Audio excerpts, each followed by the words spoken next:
Hey, I'm Tom Culligan, And I'm Clayton Swope. and this is just another space podcast.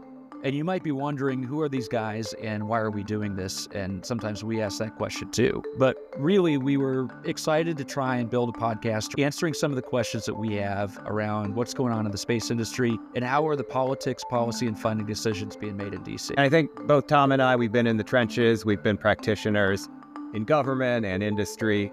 Both of us, I don't want to speak for you, Tom, but I think both of us are skeptics at heart. We ask a lot of questions. We like to get to the truth. Sometimes in space, it does feel like we're in an echo chamber. The 5 space conferences that happen each week around the country and around the world.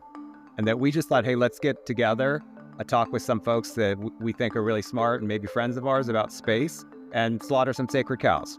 Yeah, and most importantly, we wanted to build a Kool-Aid-free zone where we're getting into the heart of the matter of what's happening, why, what's real and what's not, and ask the questions that we as people who worked in government and now in industry ask on a daily basis and have real conversations like you hear on Capitol Hill, in the White House, and see if we can illuminate what's happening, why, and have some fun while we're doing it.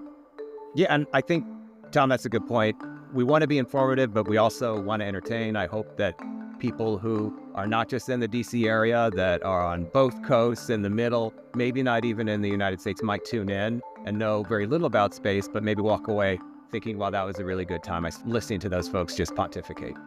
Hopefully it's less of us pontificating and our really interesting guests from government and industry and academia pontificating and us asking hopefully good questions, the type of questions that when you go to conferences, you hope you'd hear the answers to. So we are very excited to do this. We have some great guests lined up, including our first episode. And Clayton, I was just maybe share a little bit about your background. I'll do mine, and then we'll get into the episode. Yep. For my day job, I work at a think tank, the Center for Strategic and International Studies. I'm the deputy director of the Aerospace Security Project. And before that, I spent some time in industry. I was at Amazon, a bit of time on the Hill, and then also at the Central Intelligence Agency for about 15 years. Not the Culinary Institute of America. Not the Culinary Institute of America. The other one, yeah. I can handle a microwave mac and cheese and a peanut butter sandwich, but that's about it. Fair enough. That's about my skill level too.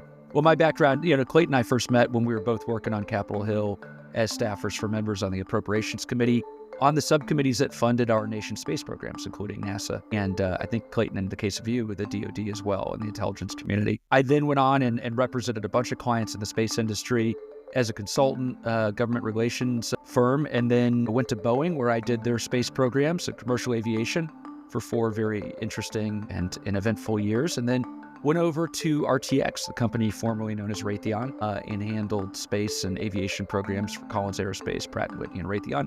And now out and have my own firm in DC, working with a range of clients across the space industry and the aviation industry. So what's been really interesting, I think, Clayton, about your background and mine is there's probably no issue that we haven't touched either as a government employee or as a advocate or, in your case, somebody doing interesting policy work at CSIS.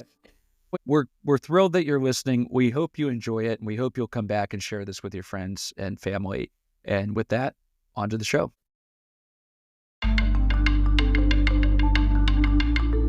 And we're off. Welcome to the first episode of what we're tentatively calling Another Space Podcast, for lack of a better name. I'm Tom Culligan, one of your hosts, here with Clayton Swope. And our special guest today is Andy Bunker, the Vice President of Government Operations and Business Strategy at Rocket Lab. Andy, welcome. Hello. Thanks for having me.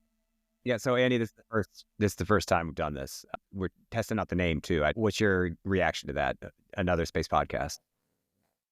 Well, I like the name, but as you read it as an intro, it actually doesn't distinguish as a name. It kind of just says it's like you're saying, well, here we are at Another Space Podcast. Like you're going to have to like sort of distinction it. I don't know, for lack of a better, you know what I mean?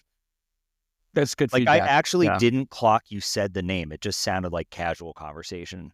I mean, we could just call it a working title, maybe. If there's better ideas, we can come up with something else. I think that I like the name. I think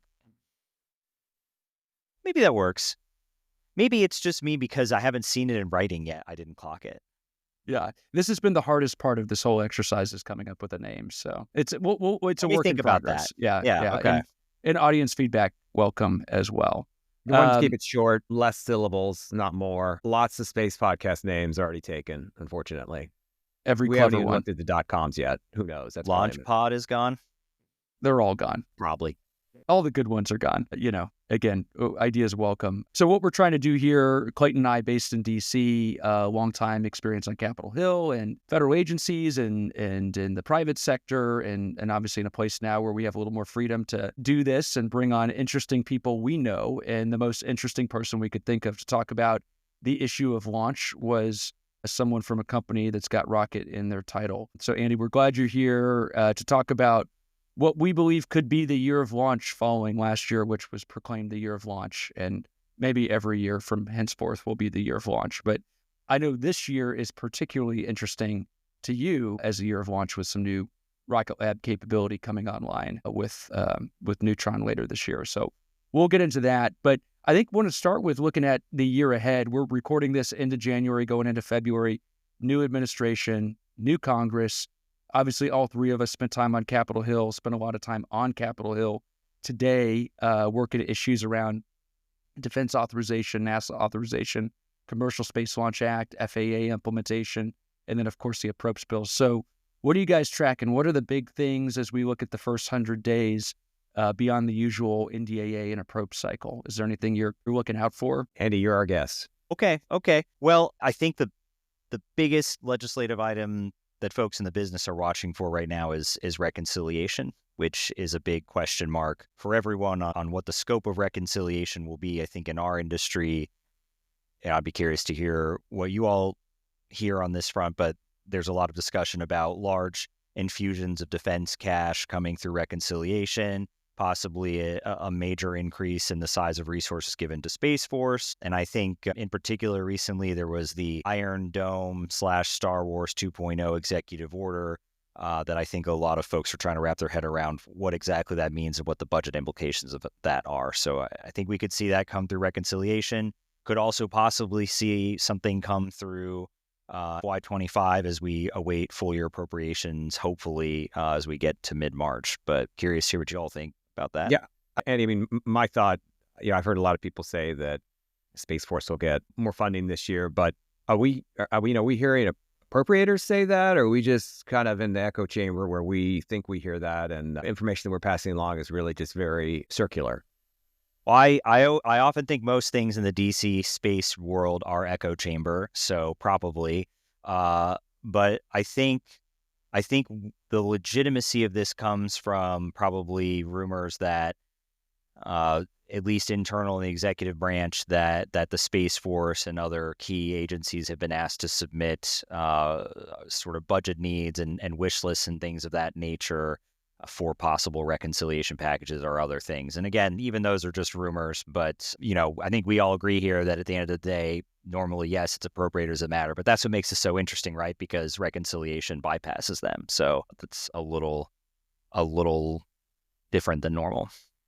Do you want to explain that a bit, just if there are folks listening who aren't familiar? I also want to point out, I might create a sign that just says we need to explain acronyms and break them out. I know I'm very bad at using jargon, but I think there's a chance that my dad or mom are going to be listening to this. I just want to make sure they know why something matters or what that means. So Yeah, explain reconciliation for us. Okay, did I use an acronym too? Because Can you explain Congress, Andy?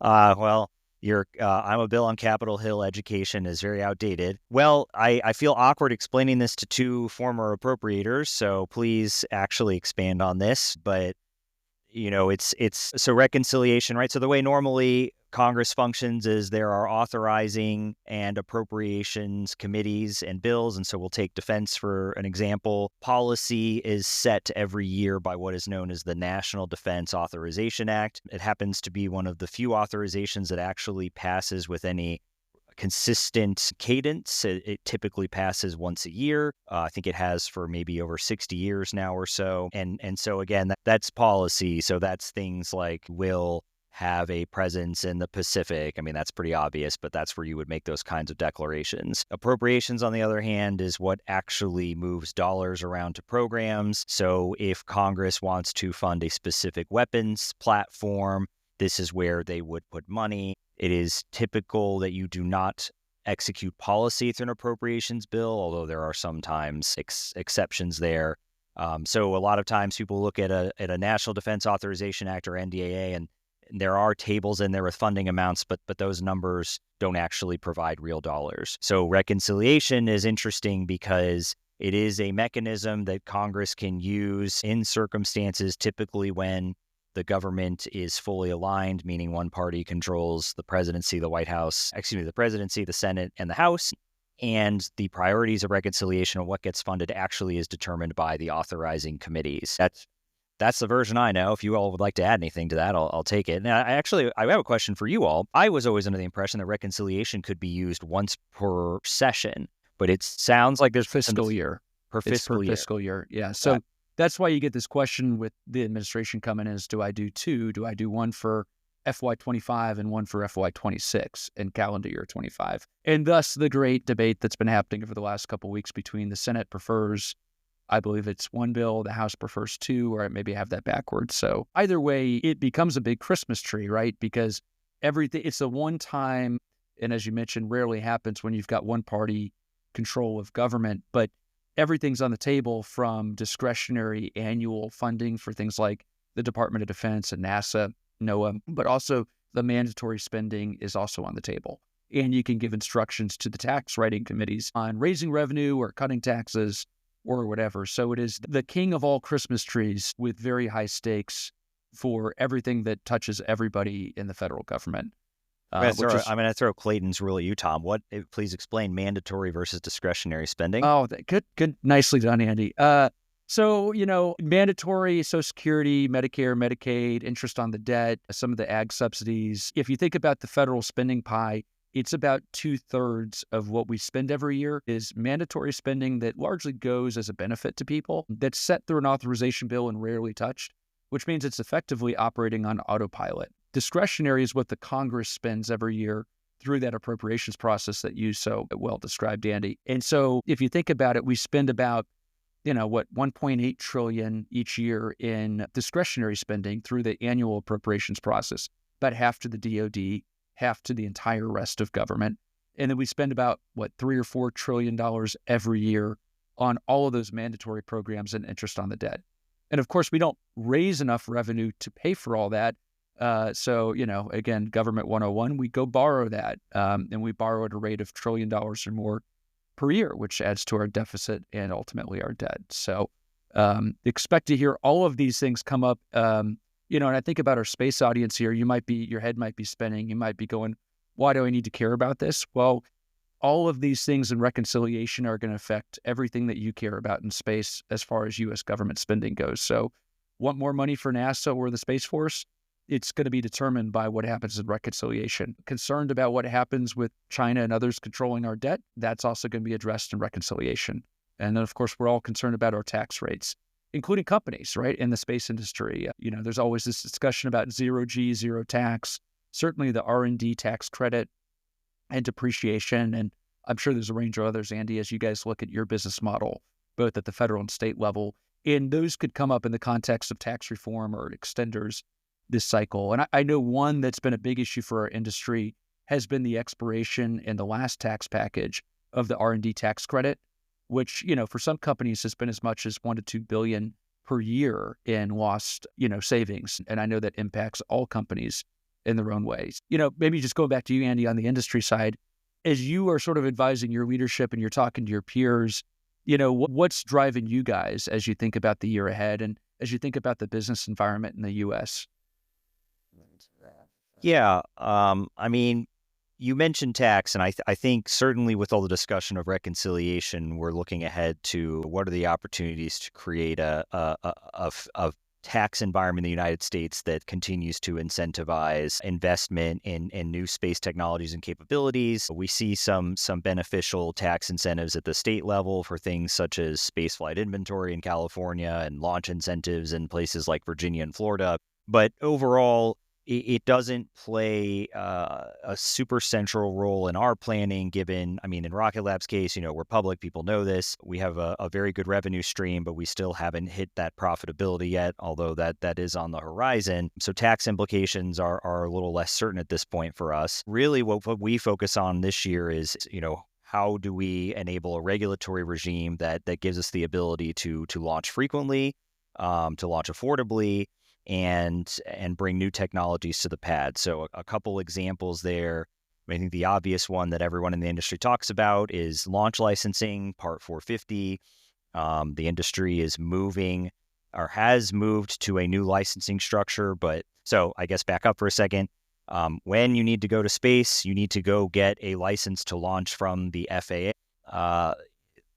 Rockets used to be licensed under different regime under Part 415 and 417, which was designed for expendable vehicles and was focused on an industry that launched commercially maybe once or twice a year. And I say commercially because back in, say, the 90s and early 2000s, there were more launches happening in the United States, but the vast majority of them were for the Pentagon or for NASA, which means they don't actually need a commercial license. And the past few years, as you alluded to, Tom, the launch rate has skyrocketed, and the vast majority of those launches are commercial, which means you need a license. So several years ago, industry sort of banded together and said, hey, we need a new process for licensing these things. And oh, by the way, it needs to accommodate reusable vehicles as well. And you can think of it conceptually as, in the past, when a rocket was licensed, it's the FAA, it's the company going over the rocket and proving everything works and sort of ensuring that all the possible mishaps that happen in a way that people on the ground stay safe. And it's important to note that the FAA they don't care if your rocket blows up. They just care if when it blows up, does it hurt anybody or anything on the ground? So as long as you can do everything to ensure that is minimized, you will get a license. And this is unlike, and this is probably something you could describe better, Tom, how aircraft are sort of licensed and approved based on the aircraft design rather than every single flight of an aircraft. So the idea is that this new license will move closer to that, where once you have a 450 license, you operate the rocket and you file with the agency and then fly without having to go through a full process every single time. That has proven challenging. So we're actually in the process of revising those regulations between industry and the FAA and what's known as a Aerospace Rulemaking Advisory Committee, or a SPARC. And that is ongoing, and we can talk about all the fun things in there. But there's other regulations as well we can talk about. But essentially, that is a big focus of the industry this year, especially with the administration's talk of trying to modernize and make these types of things more efficient. I think you hit a really interesting point about the distinction between kind of where the commercial launch environments come from. And you think about when the Commercial Launch Act was created in the early 80s, it really was experimental. I mean, you really had a handful of people and companies going out in trying to do this. And so, because it was experimental, you weren't certifying a production, line of rockets like you would on an aircraft to ferry passengers. And so now you're moving towards, and it actually segues nicely into some of the stuff we're going to talk about today. You're moving into a production line where your Electron rocket is not changing design between launches, right? You're not tweaking as you go. You have a stable, particularly after your first couple launches, you have a stable configuration, and you're going to continue to launch, obviously based on different, customer needs, but using the same product. And I think that's a huge shift that I don't know that folks have largely thought about, that evolution in how we're launching, because it's not one-offs anymore. Kind of once you get to stable configuration, it becomes a multi-year or multi-decadal capability, right? Correct. And, it's not just in the licensing world we see this, but we also see it in the NASA and the Air Force, Space Force world with what's known as mission assurance. So mission assurance is, and the best example of this to use is again, and the reason I keep going back to Air Force and Space Force is, in the 90s and 2000s, space launch was done under the Air Force before the Space Force was created. And so back in the day when the Air Force had a whole bunch of failures, they created a program to rely on commercial launch, but in order to ensure that commercial launchers could be trusted with multi-billion-dollar satellites that lives depended on, they created what's known as mission assurance requirements. So essentially proving your processes are up to snuff to meet certain reliability standards, doing pedigree reviews, all types of paperwork and processes that just ensure the government has as much confidence as possible that their mission's going to go where it needs to go. And overall, those worked very well, especially in the EELV program for a long time. But as commercial vehicles came online, and as you described it, Tom, stopped being one-offs and started being more production line items, that model wasn't necessarily efficient. And so you still see some places today in the government where when they're trying to buy launch and they maybe want a commercial product, they're still treating it more like a one-off missile rather than something that's built at a high volume. And one of the best examples of this is if you look at the National Security Space Launch Program Phase 3, this is actually where it seems to have worked, where they've created an approach that allows more commercial users who are newer to have what they refer to as a tiered mission assurance approach. So you can go in and say, hey, rather than doing this pedigree review you would do for a one-off, instead, here's data on, say, 10 or 20 flights of this vehicle that have been conducted beforehand. And I think that's going to continue to evolve over the coming years. And not every program is doing it the same way right now. So if we're scaling launch at this rate where we're looking at it more like a assembly line producing something like an aircraft and it being regulated in a similar way, are we getting to the point where some of our space launch facilities, spaceports, that we're just kind of going to max them out? Were they designed for this kind of scale? I mean, really, I just think about it, and there aren't that many places in the United States where you can do space launch. There are a lot of folks that are interested in doing that, but they don't seem to be launching yet. How can we be prepared for maybe that future where there's just a lot more launches and the regulatory processes are aligned towards churning out those types of numbers that we just don't have?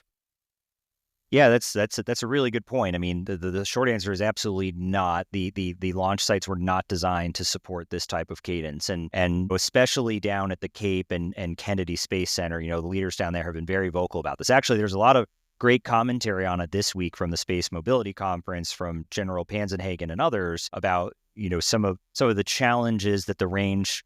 And the range essentially means the launch sites and the operators of the launch sites have faced in meeting this cadence. And they've done a really good job. Again, I mean, what I think you said, we had over 100 launches, mostly out of the Cape, Tom, and just a few years ago would maybe have been 10 to 20 out of the Cape. But it does seem that even places like the Cape are butting up against their limit of how many launches they can do.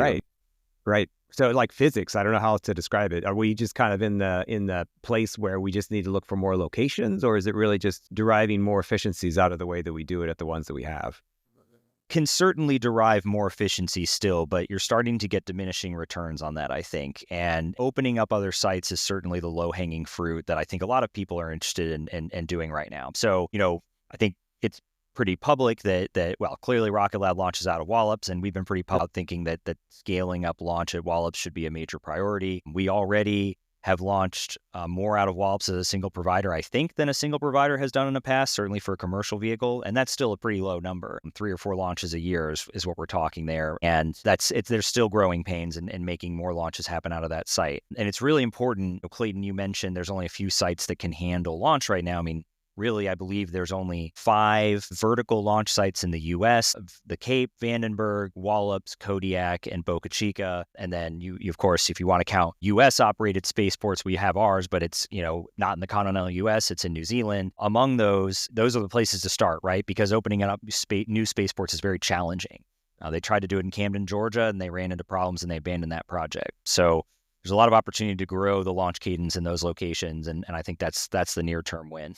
And then the other element is really, how does that affect airspace, the national airspace, beyond just space launch? It feels like we're getting to the point where it could affect how many flights are happening and when and where. And I've heard an organization like the ICAO, the international group that handles how air traffic works, are kind of looking into what those considerations could be and trying to figure out what solutions kind of are on the table that maybe we haven't thought about before. It just seemed like if we see the vision for space that I think the three of us would want, there are more launches and probably more impacts and more pain points, friction points between aviation and space launch. Yeah, that's right, and that's a good one to talk about for a second, because there's actually been a lot of progress on that front, and it's going to continue being an issue, and there's going to be more work that needs to be done between all parties. But let's take an example. The airlines, I think, rightfully so, started to flag some concerns, especially in a flight corridor down near Orlando, as launch cadence has really picked up. How are we supposed to accommodate this when we can't fly whenever there's a launch on the pad? And at the time, the way that hazard areas were being maintained is, let's say, an Atlas V was going on the pad and it had a 3-hour window. The FAA would sort of block out an area, including the pad and all the way downrange, and it would just be sort of painted with a broad stroke, and would be told, stay away until this launch is done. once Falcon started launching a lot more frequently down there, the FAA got together, specifically the Air Traffic Office, which is different than the normal office that handles space, and said, okay, do we actually need to paint a huge area, or can we actually follow along the rocket as it goes and sort of edit its danger zone as it flies? So we don't have graphics on this podcast, but if we did, I could dig up this very fascinating graphic that ATO has where they show the keep out zone of a Cape launch, pre this effort, and it's a huge circle that goes on the west side of Orlando and out to the East Coast or into the Atlantic. And now when they do a Falcon, I mean, it almost looks like a line with little gaps in between it. And that's a combination of their processes have gotten more efficient, and they better understand the reliability of the U.S. fleet. And in our own case, just one other example pops in mind is when we fly out of Wallops, it used to be they would block a corridor to the west of Wallops, which you can imagine, New York, D.C., Philadelphia, that's a busy corridor. Well, once we started launching, they realized there's absolutely no need that we need to block off west of Wallops for an Electron flight. So another example of as they learn more, they can get a little more efficient with that. Yeah, I was going to say, Andy, a good friend and a former head of Wallops told me a rocket can only blow up at one place at any given time. Yes. I think the FAA's really evolved into that thinking. It's like, you don't need to block off hundreds of miles downrange if it's never going to get there, and vice versa once it's cleared out. I do think one interesting thing that's been in the news recently is after the most recent Starship launch out of Boca Chica, you saw the upper stage break up and then have a unplanned reentry in many, many pieces across the islands. And so I do wonder, and obviously that diverted a lot of air traffic. I know sometimes we talk about AI, and to me it seems like we have a hammer and everything looks like a nail, but is this an opportunity for some type of real-time automation of notifications and rerouting of flights, and just some type of solution that doesn't involve grounding or multi-hour disruptions for something that, an incident that doesn't necessarily last multiple hours, but it's just something that was kind of hard to understand, and then convey that information to the right people, to the operators, to the pilots, just so that they're as safe as possible. A solution where a decision would have to be made really, really quick and then shared so that someone could act on it. And not to say AI is the only way to do that, but I think maybe autonomy is a better way to put it. Is that something that could be added so that it wouldn't have to be necessarily the most conservative approach, not really having all the information? I think that is sort of the holy grail of where this ATO effort is headed. And they would refer to a product of theirs, which is called the Space Data Integrator, which, you have to be careful because sometimes it is treated as a fix-all, and it's not clear that's actually will happen. But essentially, the idea is if you can ensure that your launch providers and those that are operating flights are all sharing data and uploading into the same system, you can adjust in real time. So exactly what you're saying, Clayton. Once the vehicle has taken off the pad, there isn't someone who sits at ATO or at AST, that's the Office of Commercial Space Transportation for FAA, that has to pick up the phone and say, okay, American Airlines or United Airlines, you can fly over Orlando again. Instead, just automatically that information is received by the pilots and they can proceed as needed. How does that work? And I think, Tom, to your point, wherever the impacts were from that Starship breakup, you're right, it must have been in the Caribbean. How is information like that conveyed to pilots? Is that through FAA? I mentioned ICAO, and I don't think I know the acronym, so I feel bad, even though I'm the one said we should. International Civil Aviation Organization, maybe? Got it. It seems much more complex when there are other countries involved and other, airspace is not under FAA's jurisdiction. A global problem, if you will. Yeah, I that's where you start to butt out my expertise. I'm not sure in an international scenario how that plays out. I'm sure Rocket Lab's going to be the one to pioneer the solution there, right? Yeah, I guess we are well situated to do that. I saw, I mean, you probably know this, Andy, of I guess you could say the entities that are launching in 2024. I believe Rocket Labs was number 3 of the most space launch. That's right. I think one. I think a Chinese organization was 2, and Rocket Labs was 3. I think. That's right. Yeah. And I think the way we always couch that, or the way we like to market that, is Electron's the 3rd most flown rocket in the world right now. There you go. That's a better way to say it. Falcon clearly up front. Right. I believe it's Long March, one of the Long Marches behind that. And then, Electron. So hoping to jump another rung at least on the ladder this year. So it's pretty incredible. And Clayton, that's a good segue into our core topic of today is this the year that you see launch continue to escalate? I mean, if you look at, and we've got some graphics here we're looking at that maybe we can find a way to put out, but you see Falcon 9 break away starting, 2 years ago on sort of an exponential curve up with 130-ish launches last year. But I think what's really interesting, Andy, as we talk to you, Electron in 2024 seems to be breaking out too and almost starting to accelerate at a rate that's unlike any other rocket in modern U.S. history. If we go back and look at, Antares or Atlas or Delta II, what are you guys seeing as you look at both the most recent year and sort of the next year or two for Electron? Yeah, I mean, I agree with your commentary earlier, Tom, that I think we're just going to keep saying every year that this is the year of launch, and probably have for the last few years. But I don't see how we don't hit a record as a country again, hopefully as a company, although I don't think we've officially announced any projections yet, and probably globally for sure. I mean, so we look at least the US side, we're going to keep flying Electrons. That's a popular vehicle. Electrons and Haste being its suborbital variant, which we tend to just count together in these. A Falcon, shows no signs of slowing down. Obviously, SpaceX is pushing Starship pretty hard, but then we have New Glenn that's just flown. A Vulcan flew a few flights last year and has a pretty full manifest, so I can't imagine there's a world where that's not flying more frequently this year. And then I can't, again, we have Firefly out there with a vehicle. I think they're looking to scale this year as well. So I think a pretty substantial increase is even in the cards for this year. And then you've Who's got driving that. Sorry, Tom. No, I was just saying, Oh, my in co-host. Japan, you've got, I think MHI has a new rocket, and then Ariane 6 out of Europe, right? Oh, right. Also- Japan has the H3, and that's right, Ariane 6. Yeah. So yeah, certainly when we go global, we have major new entrants. And then you look at the Japanese too. I mean, they have several startups that are trying to fly. I think they've had a few issues, but I'm sure they'll be trying to pick up those launches again this year. And Europe is also working very hard to try and incubate a smaller launch startup culture. Sorry, go ahead, Clayton. You were going to say. Who's driving the demand? Are we really looking at the government as the payload operator, the satellite operator?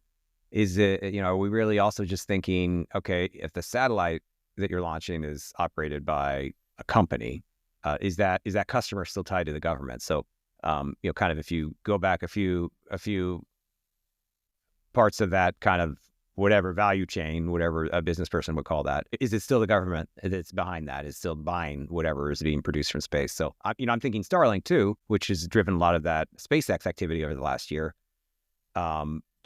Arguably satellite communications, that's one of the only space-based services that really has a strong business outside of a government customer, both consumer and enterprise business. So, you could see stuff that's not oriented around the government driving SATCOM, but just kind of, I don't really see it for other space-based services right now. Certainly don't see a lunar economy. Those of you who may have read my report on cislunar activities know my views on that. And in the space economy writ large, I still think outside of SATCOM, we're just not seeing it. So I'd love to be proven wrong by one of you on this call. You're not bullish on helium-3 on the moon? I'm shocked. I don't think I'm investing in when that whatever, I forgot what's the term when one of the companies goes it's listed, what's that IPO? publicly? Not IPO. What's where it's like another company and then they take over it effectively? Well, that's a SPAC. SPAC. A SPAC. Yeah. Sorry, So we did. A company that's mining some kind of gas on the moon goes SPAC. I'm not buying that stock. So don't consider this is not investing advice and my own actions. I'd love for you, Tom or you, Andy, am I wrong here that we're still really looking at a lot of this, even if it's not operating the satellite and building the satellite, it's still the government that's really driving this growth. I'll throw one more log on the fire here before Andy responds. Toss on the log. BEA, I think under the Trump administration started doing tracking space economy, as part of their economic stats, which is really helpful. And I think what's very interesting is how different they view it than maybe sort of the McKinseys and the Morgan Stanleys of the world, and certainly people who kind of are working the street for investment. But if you look at this chart I've got that I pulled from the most recent data poll, the only part of the space economy that, at least in the United States, it seems to be growing is government-funded activities. And nothing wrong with that. Nothing wrong with that. Yeah. And those can still be purchased as commercial launches or missions or services. But it is really interesting to see because it's so counter to what I think we all feel like we live and see on a daily basis. And The Andy, hype, like the you're hype out side. there interacting with the market. What does that look like for you? Well, I think, and I think you're sort of hitting at the point, which is, well, to back up a minute, I think part of the problem is the space industry, in my personal opinion, hit a period a few years ago when people were saying commercial space, and they thought that meant the primary market was non-government, and Bingo. then government would buy on the margins, right? Yep.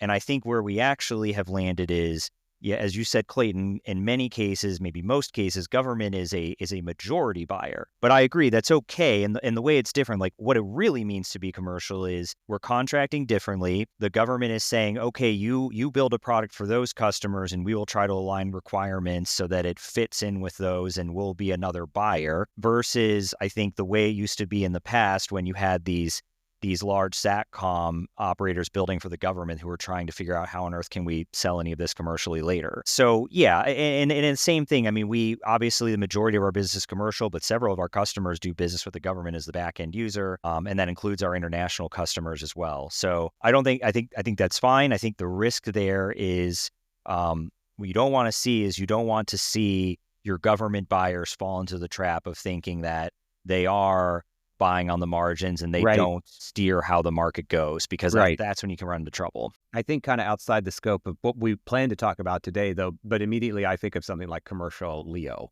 To me, if we're looking at a commercial space station, I think we just have to acknowledge that maybe the core customer for something like that, if it's provided as a service, is probably a government. Not necessarily NASA, but probably a government buyer. And we shouldn't be necessarily scared of that concept if it is. But sometimes I think it's just good to acknowledge that and just kind of go into that eyes wide open and kind of what we're signing up for, and not thinking that the government would derive value from scale, that would derive from having a business for that service that is commercial enterprise or a consumer, because I think that that's just not going to materialize. It doesn't mean that the government still won't derive some value from procuring something as a service in the long run. There isn't another benefit to that, maybe of a service that grew up outside of the government's very rigid procurement processes. But just that notion that the government will derive value from being one of many, and of that many are commercial enterprise customers, that is a dangerous illusion in a lot of cases. Not I think it's a dangerous really like good safety. example. Yeah, not safety, Yeah. but just dangerous when you're talking about cost, which, as we all know, the government is sensitive about cost, and it should be for the taxpayer. Yeah, I think it goes back to, for the longest time since the beginning of the space age, the government's essentially been a monopsony buyer of space services, hardware, whatever, launches historically. And some of those they've owned and operated, some of those they've go code out, some of those they're now buying, like in the case of Rocket Lab and these other launchers, as a commercial service now. I think that's all part of a pretty healthy evolution of the industry, while acknowledging that the government continues to be a key driver of the actual market.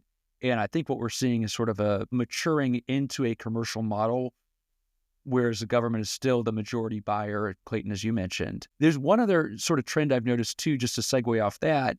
If I look at the evolution of launch companies, and Andy, I'm going to pick on SpaceX and Rocket Lab in particular, it's that both SpaceX and Rocket Lab started as pure play launch companies, but they've both evolved actually into the majority of their business. Their market is in space systems. In the case of SpaceX, it's Starlink, and I'm sure maybe they'd lump in Crew and Cargo Dragon into that stuff.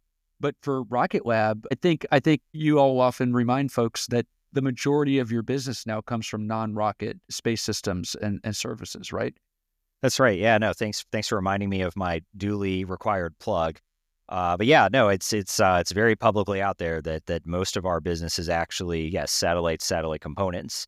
And if you want to hear a far more eloquent version of it than what I can offer, I mean, you can check out an earnings call, and our CEO Peter Beck talks about this a lot. That launch is an enabler, right? So it's great to have launch, and launch is it's a fun business to be in, but it's a challenging business. It's a lumpy business. And by lumpy, I mean, you look at our manifest every year and you look at our earnings calls, and our investors are always asking, well, how many launches do you have this year? And, why did this launch move? And why did you not have as many this quarter?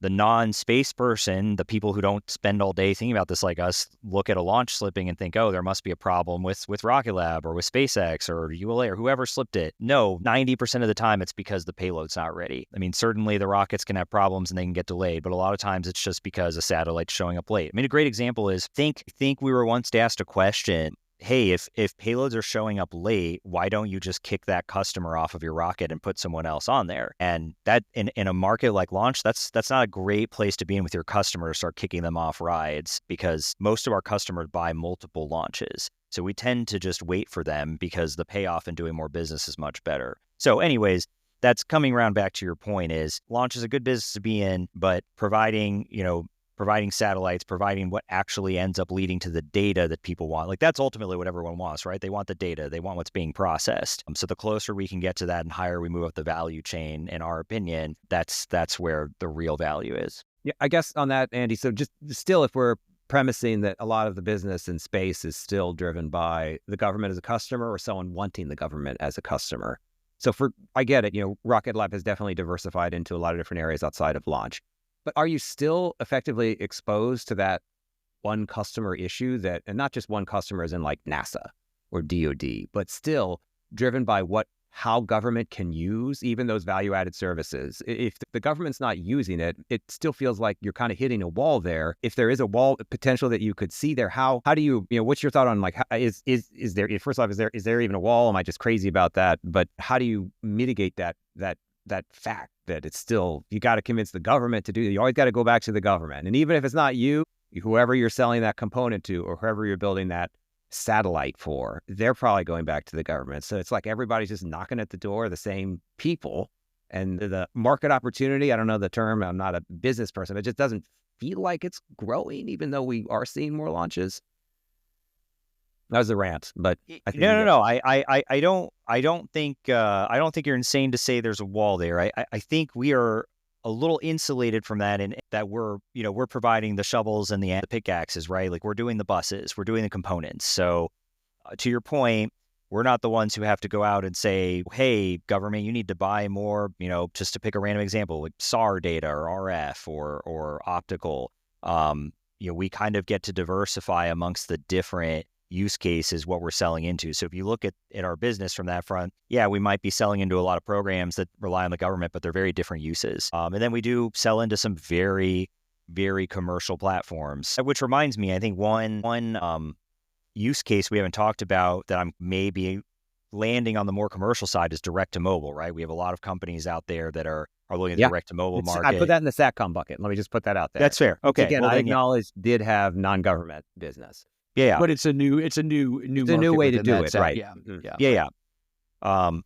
So yeah, I think you're right. I think what also sort of insulates a company like us from the risk you're referring to, Clayton, is again a large amount of our customer base is also foreign commercial and foreign government too. So even those commercial users, they're petitioning their own governments for that type of effort, right? So it's not as concentrated for us. But if you're looking at it from the large commercial space industrial base and you're saying, hey, isn't still a lot of this, focused on government demand? I don't think that's inaccurate. How do you think, looking kind of at Rocket Lab and can't not think about SpaceX too here. So again, I'm saying the pie ultimately is limited by what governments, global writ large, are interested in buying right now, other than SATCOM, which Starlink is doing a good job right now, kind of having that, very strong hold in. Growing launch, we talk about, it's going to be another record year, which I don't disagree. From the U.S., I don't know, China, I'm sure. Anybody else, I'm not really sure. Soyuz rockets, I don't know who's buying those really. ISRO rockets from India, I don't know what that acronym stands for. Indian Space Research Organization, maybe something like that. Sounds right. Okay. Yeah. So, U.S., China is where this growth is. Maybe Europe, I'm not really sure. But let's see what happens with the second Ariane 6 rocket. But let's just say it's growth. So, long way to premise, there's going to be growth. Where we've seen the scale work is U.S. companies and China. So, the U.S. companies, I'm thinking Rocket Lab, SpaceX. China can scale, we think, so far. They seem to be able to. At least they're trying. We've seen them launch their Starlink equivalents. And, I think they have like a, 70-ish satellites of the 1,000 sail constellation up. We'll see if they keep that cadence. Who else is going to scale? Like, we've had Vulcan launch. Again, we've had that one Ariane 6 launch so far. What happened to relativity? I have no idea. So where is it really just the companies that have figured out how to do it at scale? Like all the launches on the Vulcan manifest for Space Force, okay. And Kuiper, great. I hope, I'd love to see all that happen. But still, I look to history and I'm seeing really from the US standpoint, two companies that right now are showing over the last couple of years that they can do it at scale. How's that going to work? Who else is going to step up to do that? Yeah, that's a really hard question.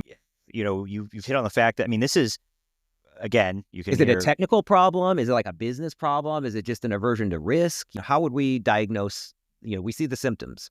It's so this is again, a classic example of you get a more eloquent version from Sir Peter Beck on multiple earnings calls, but he often talks about the challenge. Oh, it's United?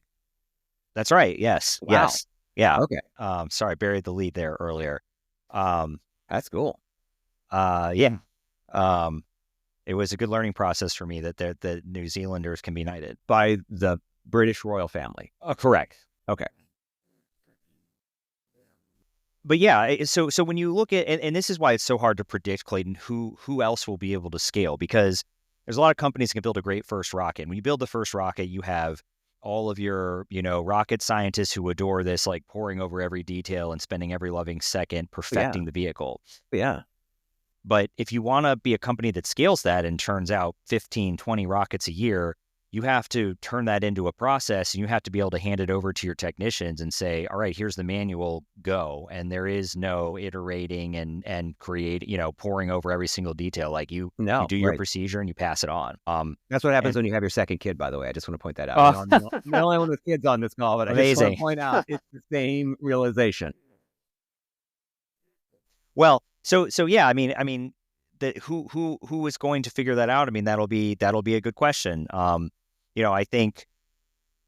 don't think it's going to be this year, but I'll put a shameless plug that certainly we think we're going to be adding, Neutron to that mix of being able to scale. And that's because we have the lesson, we know how to do that. And we've learned the processes. Obviously the eligible candidates here are Firefly, Blue Origin, and ULA. And, I think. I mentioned New Glenn. You're right. You're right. So you're right. So I'll give them a little more time since they just had their maiden flight.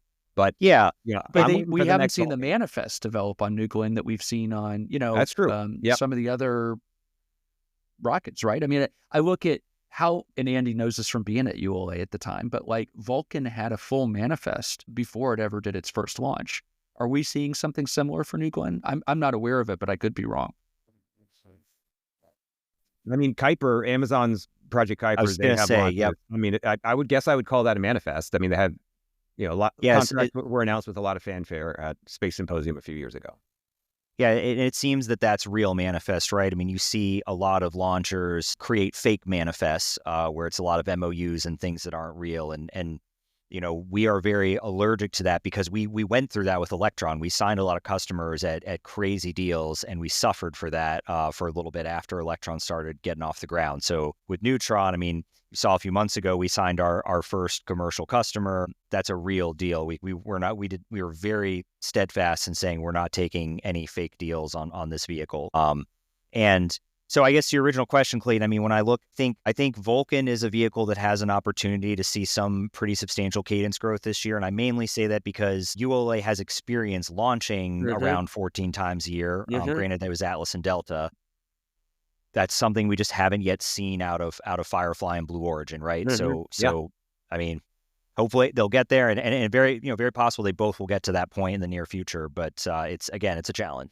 I mean, I think of China in a lot of these conversations too. I think it's something like 10, I mean, whatever commercial, space launch company, whatever, however that means if you're from China. But I think there's something like 9 or 10 of them. Plus, the state runs. Wait, do you guys talk about companies or satellite operators going to Chinese launch company? I mean, I can't see an American satellite operator doing that. I mean, maybe could I see like a European? Because I mean, there's companies in Europe that still are building out Huawei 5G infrastructure. So we wouldn't do that in the US. So I look to space and think, is there a chance there's European operators that would go to China if the price was right?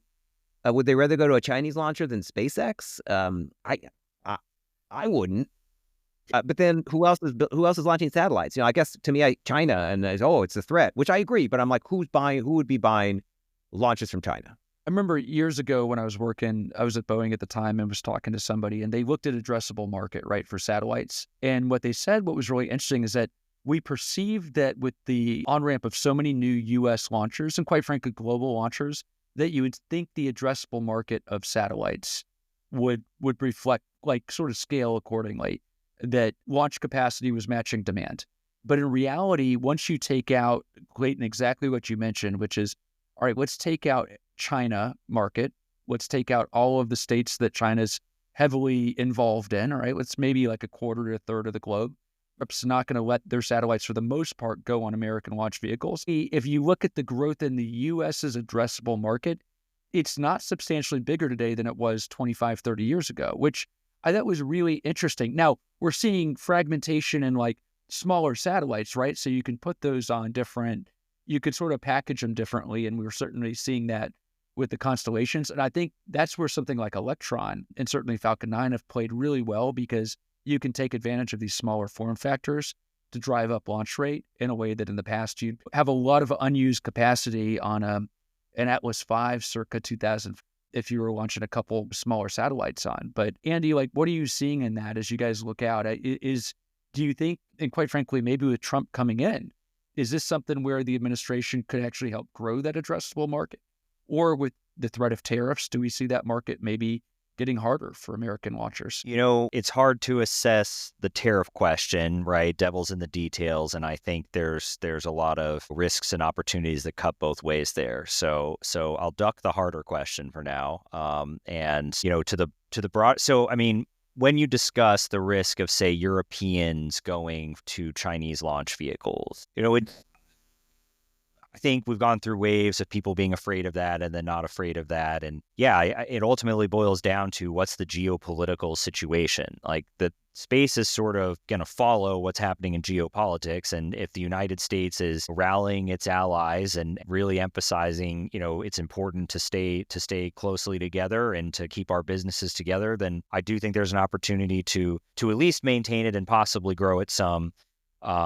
It's unclear that there's really anything to claw back from sort of the really tightly held, Chinese, Russian, et cetera, markets right now. I think the biggest one to watch right now personally is the Indian market and what happens, because as you may have seen, they're trying to commercialize their launch vehicles, and they are willing, I think, to make a pretty substantial play to try and capture more market share. So they're too expensive. They seem too expensive. Right. Well, state-sponsored, though. So if you mean expensive to build, but is it expensive to sell it? Yeah. Okay. It's subsidized. Sure. Okay. Fair. And to me, I wonder, as a potential satellite operators, or even just for space exploration, just for prestige projects, I look to someone like the UAE or even the Saudis. Where would they buy launch from? Would they go, are they going to look for the best price? Are there going to be other considerations there? Would there be, the chance that they would go with a Chinese launcher? I mean, you're right. Could they go with an Indian one for some reason? Because I think what we've seen is, though, countries that align with the United States in a lot of areas, but they're still willing to do a lot with China that I think we would frown upon. Yeah. And Clayton, I think about this going back to the commercial airplane business we talked about at the beginning. One of the big things, Boeing and Airbus do is they try to get the secretaries of states, as they go and do these state visits, to try and get a package of goods, that they can announce as part of that. So, hey, Saudi Arabia is going to buy 100 Boeing aircraft. And I wonder a little bit that in those countries that they're going to make satellites or buy, satellites from people like Rocket Lab and Maxar and whoever else. But then where they get to geopolitically weigh in and package deals, does that kind of become like aircraft orders where we're Yeah. going to buy, 25 Falcon 9 launches and 50 Electron launches Yeah. as Hey, part there's of our relations with the United States, more economic value to that than we just hand out comprehensive space dialogues like Yes. candy. But, as we were having this conversation, I was in my mind going back 15 years. And if you think about it, about 15 years ago, almost was Andy in high school 100%. then? What's that? Andy was probably in high school then, right? He might have been. I think, Yeah, he I might think not he know this was story.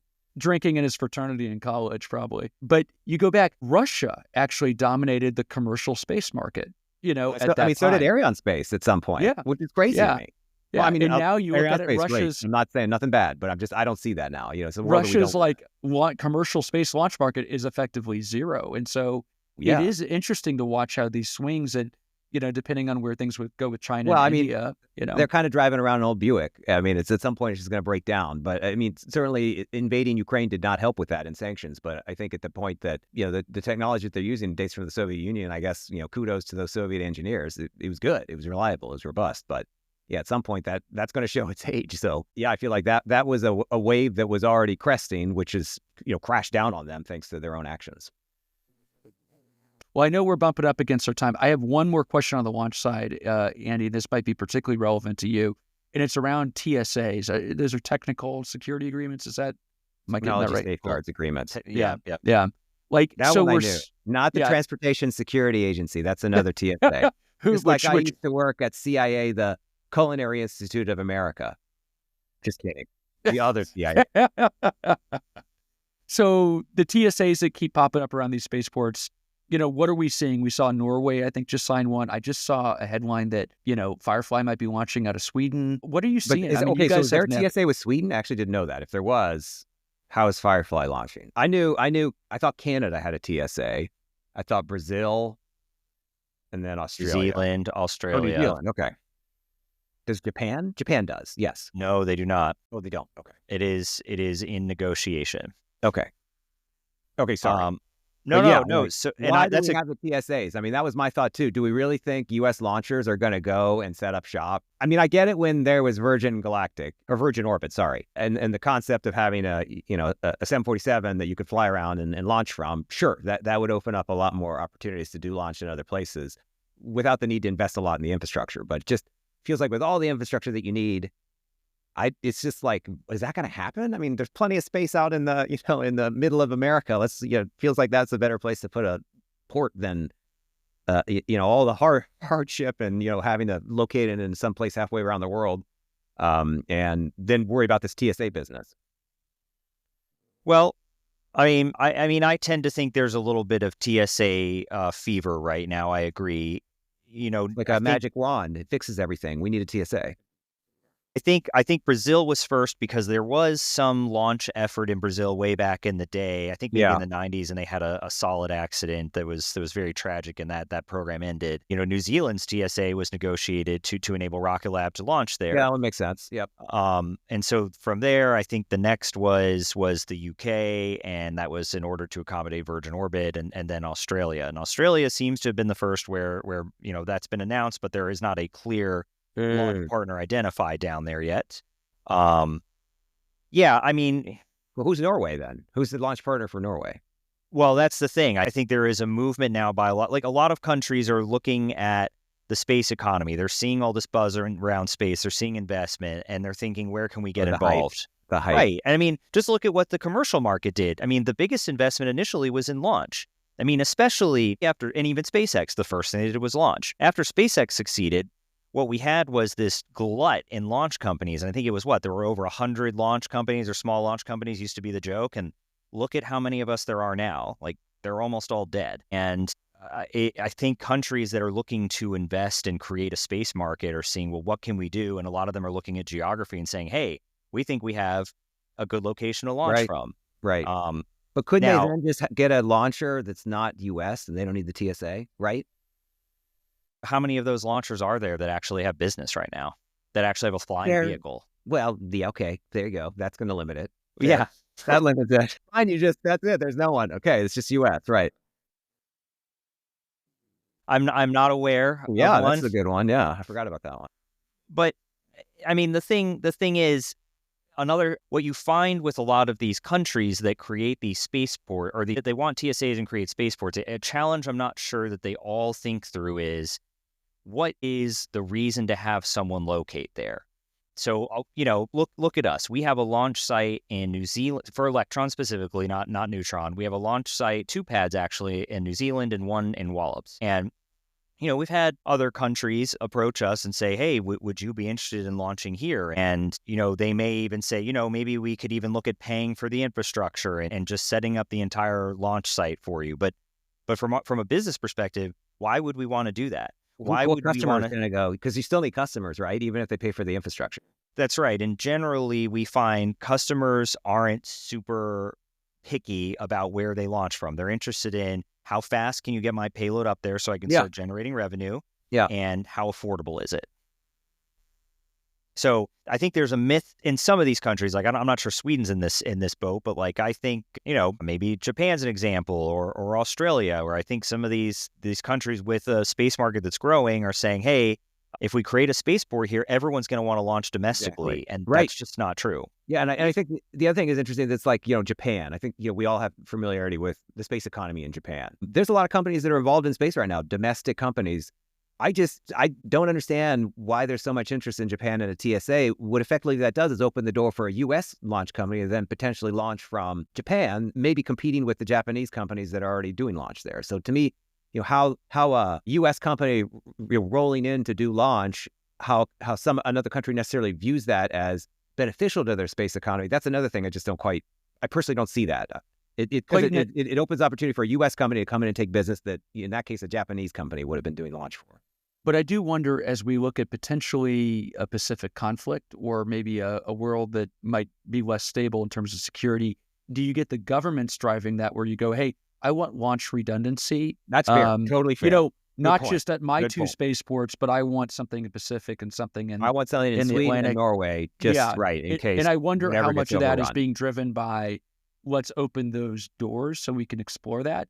Is that but that's certainly not a commercial activity, right? At the end of the day. No, but you're right. That's a good reason. Resiliency and redundancy of your launch capabilities. Yeah, that might be the only. But I want to do a quick lightning round, Andy. So first off, Neutron. What can you tell us? What can we expect this year? Well, again, I'm going to be boring and stick to what's in the earnings statements, but we remain on track for middle of this year for a debut launch of Neutron out of Wallops. That'll be very, very exciting. First reusable vehicle to launch out of Wallops, and hopefully we'll set the stage for a high cadence of that size of vehicle consistently launching out there, alongside Electrons and Haste, which we plan to keep doing.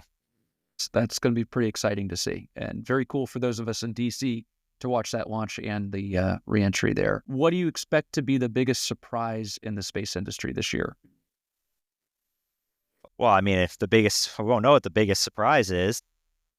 Or what's your if you were to bet on something that people aren't paying attention to right now that you think is going to happen this year? We know the Space Council's going away, so you can't use that one. It's been. Man, I should have prepared for this one. I know this isn't fair. Tom and I talked about this. We didn't want to put our guests on the spot with tough questions. We're setting a trend. Yeah. Okay. Well, here, I got one for you. At the President Trump's executive order, Iron Dome, line in there about having a system of space-based interceptors. What's the thought there? Is there talk in the launch community about obviously if they're space-based interceptors, they're going to have to get into space, and how investment in an architecture like that for missile defense that has a big space-based component, how that could impact space? Again, still government a customer, but would be a commitment to a really new level of capability. Not exactly, not necessarily the size of, ultimately what Starlink would be, 42,000 satellites, but conceivably a lot of vehicles that you'd be launching into space. Thoughts on how that might shape things? Maybe not in the next year, but just kind of in the years to follow. Well, I think you hit it. I mean, if that program comes to fruition, it's certainly going to drive a lot of need for launch. It's going to drive the need for a lot of new investments in the space industry. But I think, there's always excitement around announcements like that. But as as the three of us know, it all really comes down to where are you putting your dollars. So, remains to be seen how a system like that, if it's going to be funded, how it's going to be prioritized against other things. So, yeah. Big opportunity to be a jolt in the arm, but we'll see. How do you feel about Mars? Well, as anyone who reads space news probably knows, we feel very strongly about a certain Mars mission named Mars Sample Return. I mean, so maybe this is a good one, Tom, to answer one of the things I think people aren't paying attention to that might be a big story this year. We have made, for those of you that don't know, Mars Sample Return is this mission. It's a decadal class mission meant to go bring samples that are currently being pulled out of the ground by our rovers at Mars to be picked up at a later date. The mission was running very far behind schedule and very far over budget. I think, originally estimated to be below $4 billion, up to $11 billion.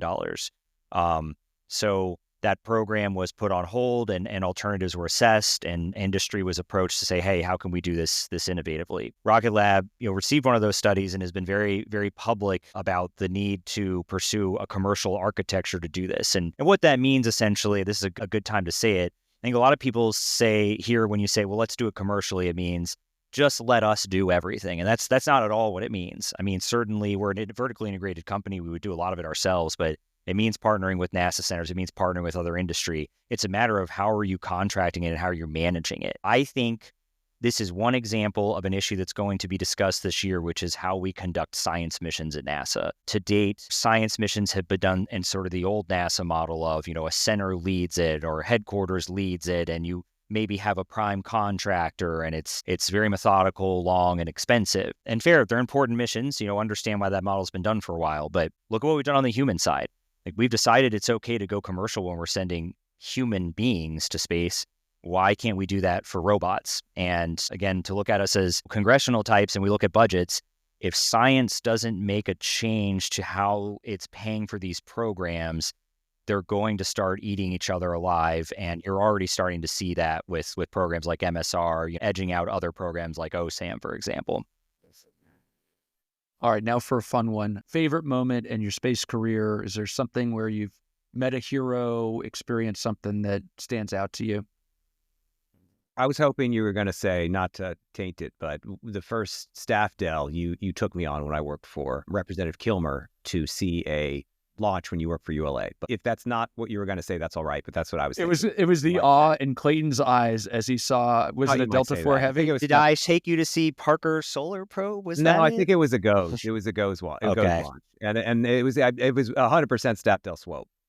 I mean, that's the thing. It's hard to pick one. There's so many great moments. I mean, I'm a launch guy at heart. I've been to more launches than I can count now, and I do remember most of them, though. The first launch I did see was actually an Antares launching out of Wallops, ironically, the Orb 2 mission, and I remember that mission very vividly. It was just a great experience. I often describe seeing a launch as a borderline religious experience, but maybe the launch that has mean the most, I'll pick two. The first Electron launch from Wallops was really, really something special because it took a lot of effort to get that vehicle off the ground just based on the challenges of launching a commercial rocket out of Wallops, but we all got there. And then I really enjoyed seeing the first Vulcan fly with the Astrobotic Peregrine lander, which is a program I worked on basically my whole time at ULA. So seeing that fly was a very special event. I set my alarm for that didn't work. What's that? I set my alarm for that launch. Yeah, it was a beautiful launch. It went off. I went back to sleep. Went off. That's 2 minutes later. That's the way to watch a launch. And they don't always work that way, especially the maiden flight.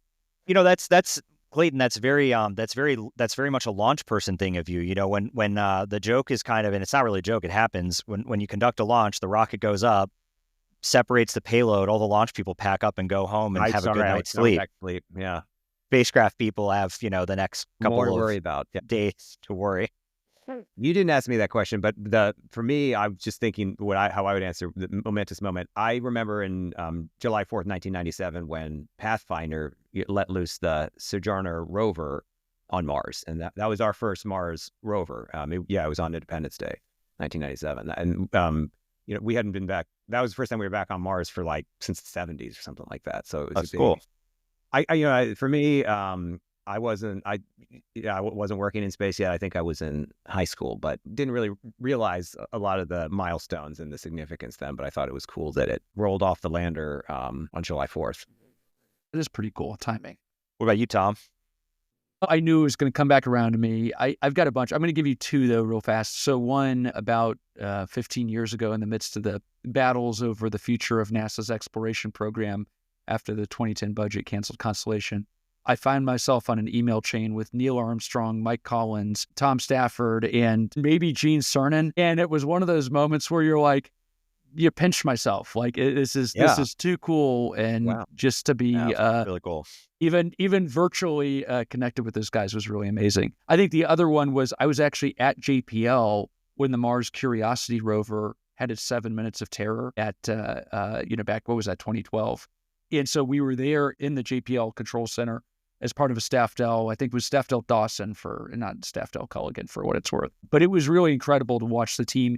And then to go in the next morning with Dr., I think it was Steve Squires, was there, and he's giving us the briefing right as the first images are downloading, and watching his and the team's reaction to seeing those first high-resolution images come in was really cool, because you realize for them, they spent so many years working on it. We're there as tourists, but they've been living it, and that was great. And then I got to give a shout out to, again, Artemis 1. I was not there. I went down for the first launch attempt, but I woke up in the middle of the night. I pulled a Clayton, watched it, and the moment that wonderful ICPS that ULA made got it into orbit, I may have shed a few tears after all the sweat, blood, and tears that had gone into that program over the prior 12 years. So, too many good moments to summarize. But, well, guys, this has been a lot of fun. Andy, thank you for being our inaugural guest. Maybe I'll make this my fourth favorite space moment, is this launch of this podcast. It only gets better from here. So happy to be the first one. Thanks for having me. Yeah, you're welcome. We wanted to wrap up with, I'm a history nerd, right? I don't know about you guys, but I wanted to bring in a little space history. So every time we do an episode, we're going to find a moment in space history that applies to this week. So February 1, 1958, so many years ago, before the formal creation of NASA, NACA, its predecessor organization, informed the Air Force that it was working on a manned space capsule that would go on to become the Mercury project. So interesting that it was the civil agency informing the Air Force that it was going to take the lead on this. So an interesting verb choice, informed.